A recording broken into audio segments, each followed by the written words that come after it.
একদিন পাখি উড়ে একদিন পাখি উড়ে যাবে যে আকাশে, ফিরবে না সে তো আর কারো আকাশে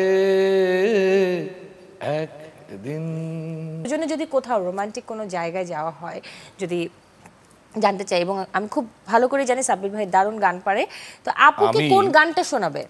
আমি গান পারি, খুব রোমান্টিক একটা জায়গায় যদি যায়। এই চ্যানেল 24 এর এই অনুষ্ঠানেও আমাকে দিয়ে গান গাওয়ানোর চেষ্টা করা হয়েছে এবং এই ভাঙ্গা গলায় আমার গান, এবং আমরা সফল হয়েছি। এবং আপু বলি, যদি কোনো রোমান্টিক জায়গায় যায় মানে সাব্বির ভাই তোমাকে নিয়ে, আমি এটাই জানতে চাচ্ছি যে সাব্বির ভাই তো একটা রোমান্টিক স্পেসে গিয়েছে, সো পাহাড় হতে পারে, নদী হতে পারে, পাশে সমুদ্র তীর হতে পারে, এমন সুন্দর একটা জায়গায় প্রিয়জন, ভালোবাসার মানুষ পাশে, তাই না?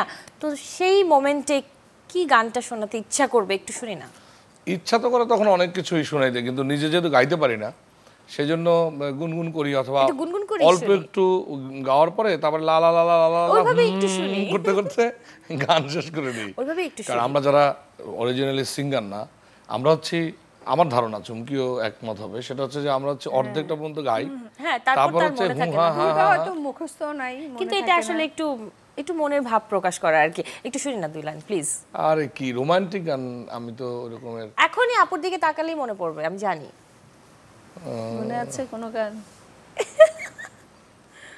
আলো ভেবে যারে আমি জীবনে জড়াতে চাই, সে তো আলো নয় যেন আলেয়া। দুঃখের গান কিন্তু রোমান্টিক। আমার বোঝাতে চাইলো ভাইয়া আপু, কি যে বোঝাতে চাইলো, আমি কিছু বোঝাতে চাই না, আমার ভালো লাগার একটা গান আমি গাইলাম।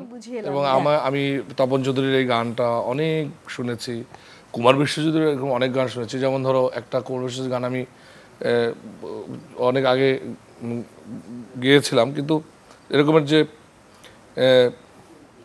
দুঃখ আমার ভালোবাসা, দুঃখ আমার জীবন, আমি দুঃখের মাঝে সুখ খুঁজেছি সারাটি জনম, এরকমের। তবে সাব্বিরের গলায়, সাব্বির একটু যদি প্র্যাকটিস করতো তাহলে ওর গলায় আমার কিশোর কুমারের গান খুব ভালো, মানে ভালো গাইতে পারে, মানে মানায়।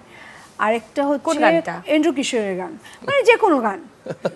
একটু কিশোর কুমারের একটা গান হয়ে যাক, আপু বলছে। একদিন পাখি উড়ে একদিন পাখি উড়ে যাবে যে আকাশে, ফিরবে না সে তো আর কারো আকাশে একদিন।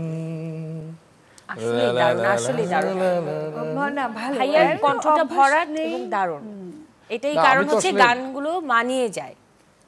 গান আসলে আমার খুবই পছন্দের একটা এবং খুবই আবেগের একটা জায়গা, সবারই ভালো লাগে, আর সবার গলায় তো মানে আসে না, এটা একটা গড গিফটেড বিষয়।